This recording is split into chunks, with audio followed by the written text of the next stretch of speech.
Red ants, the power of fire against black ants, the power of iron. Today, I will show that black iron martial ឆ្កេនខ្ញុំពីពុកភ្នែង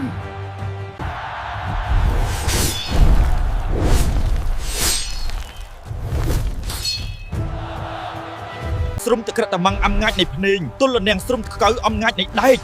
ហៀតដេញខ្ញុំនឹងបត់អស់ខ្លួនដើតស្កៅមិនអាចចាញ់បានទេនៅកន្លក់ទាំងស្របុចមានសំរភឹមមួយស្របបុចក្រភុំមានថាមពេលនៃភ្នែង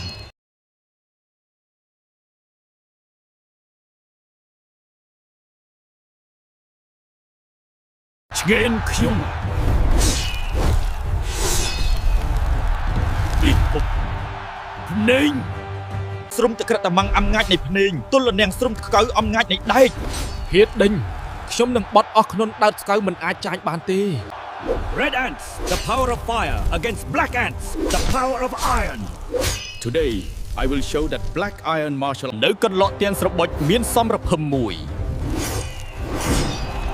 ស្របបុចក្រភុំមានថាមពេលនៃភ្នែង